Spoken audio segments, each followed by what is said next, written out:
Everyone, welcome to Kanika commerce academy. जैसे कि आप जानते हैं कि हमने क्लास 12th बिजनेस स्टडी की 5 मिनट सीरीज स्टार्ट करी हुई है।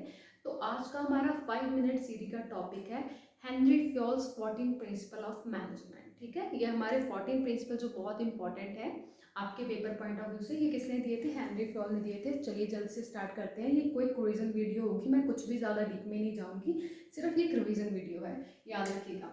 पहला हमारा आ जाता है principle division of work. Division of work, काम को क्या करना है? बांट के करना है। अगर हम काम को बांट के करेंगे, फॉर एग्जांपल मैं बता दूं कि ये दो पर्सन है ए और बी, ए का ये काम है, बी का ये काम है, तो उनको किसी तरह की कोई कंफ्यूजन नहीं होगी। हमने काम पहले डिस्ट्रीब्यूट कर दिया, बांट दिया है। ए को पता है कि उसने क्या काम करना है, बी को पता है उसने क्या काम करना है। तो अगर हम एक पर्सन को एक ही काम देंगे तो वो क्या हो जाएंगे? उस काम में एक्सपर्ट हो जाएंगे, स्पेशलाइज हो जाएंगे। सो इससे क्या होता है? हमारा बर्डन भी कम होता है। सेकंड आ जाता है अथॉरिटी एंड रिस्पॉन्सिबिलिटी। अथॉरिटी क्या होती है? पावर।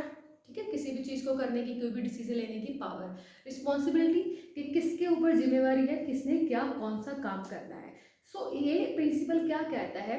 देखिए, authority and responsibility go side by side. ऐसा नहीं है कि अगर किसी इंसान के पास अथॉरिटी है बट उसके पास रिस्पॉन्सिबिलिटी नहीं है तो वो काम नहीं कर सकता, या फिर किसी के पास रिस्पॉन्सिबिलिटी है बट अथॉरिटी नहीं है, पावर ही नहीं है हाथ में, तो वो काम नहीं कर सकता। तो ये प्रिंसिपल बोलता है अथॉरिटी और रिस्पॉन्सिबिलिटी के बीच में एक बैलेंस बना के रखिए। दोनों साइड बाय साइड चलती हैं, दोनों एक दूसरे के बिना अधूरी हैं, तो थोड़ा सा बैलेंस इन दोनों के बीच में ज़रूरी है। Third one is discipline. Discipline ये तो आप सब जानते हैं। अगर मैं स्कूल की एग्जाम्पल ले लूँ, डिसिप्लिन क्या होता है? रूल्स रेगुलेशंस को फॉलो करना, कोड ऑफ कंडक्ट को फॉलो करना। सेम ऑर्गेनाइजेशन में जो भी रूल्स रेगुलेशंस बने हुए हैं, कोड ऑफ कंडक्ट है, अगर आप उनको फॉलो करेंगे, डिसिप्लिन में रहेंगे, तो हमारे ऑर्गेनाइजेशन का काम है वो क्या होगा? स्मूथली चलेगा। फोर्थ वन आ जाता है unity of command. Very important. Unity of command क्या कहते हैं? अभी एक सबॉर्डिनेट है, उसको कमांड कौन देगा, ऑर्डर कौन देगा? एक ही सुपीरियर देगा। ठीक है, अभी एक सबॉर्डिनेट सुपीरियर है, वो किसको डायरेक्शन देगा? एक ही सबॉर्डिनेट को डायरेक्शन देगा। ठीक है, या फिर ऐसा जरूरी नहीं एक को देगा, वो तीन को भी दे सकता है, बट हाँ इन तीनों सबॉर्डिनेट को पता हो कि उनको कौन कमांड दे रहा है, ए सुपीरियर दे रहा है। अगर मान लीजिए एक पर्सन को दो दो लोग कमांड देने लग जाए कि आप मेरा काम करो, आप मेरा काम करो, तो वो सबॉर्डिनेट क्या हो जाएगा? कंफ्यूज हो जाएगा।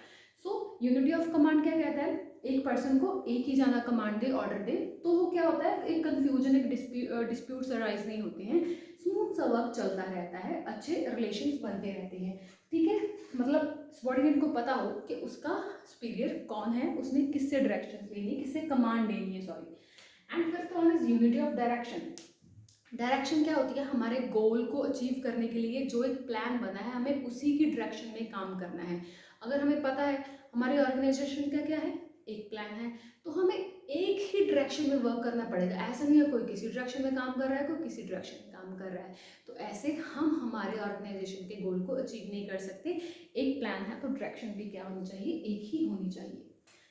सिक्स्थ वन आ जाता है हमारा subordinate of individual interest to general interest. Individual interest, for example particular जो पर्सन है काम कर रहे हैं उनका इंटरेस्ट क्या है, और ये जनरल पूरी ऑर्गेनाइजेशन का इंटरेस्ट क्या है।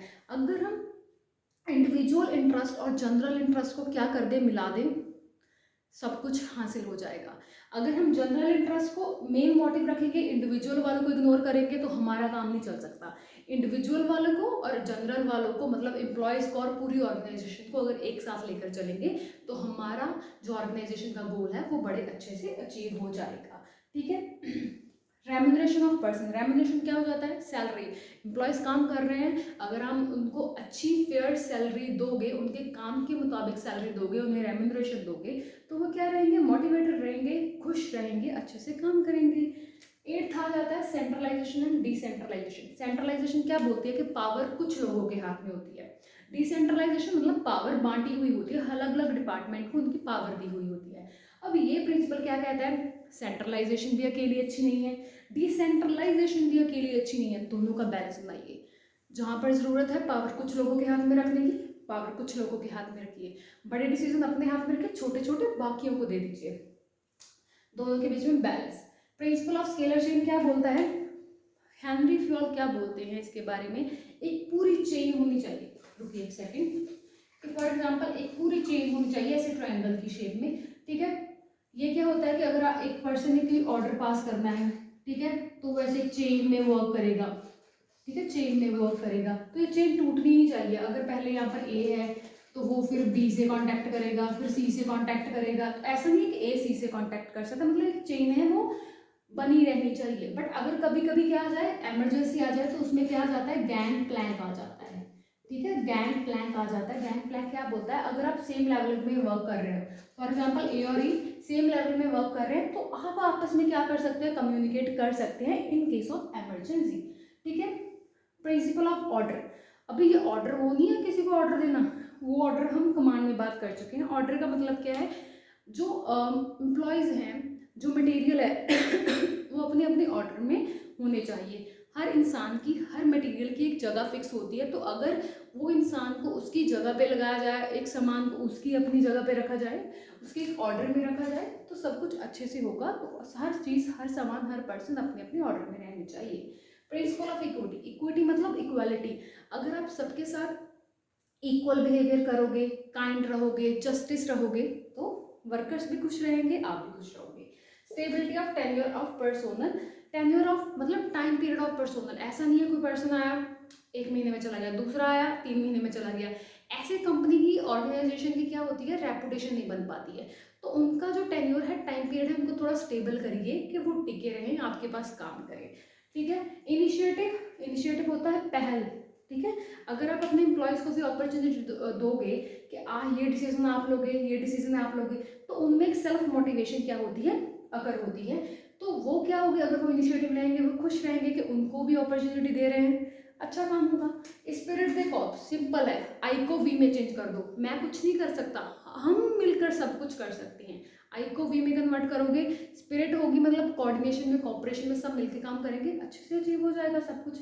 होप सो आपको ये 14 प्रिंसिपल समझ आए होंगे। Thank you so much.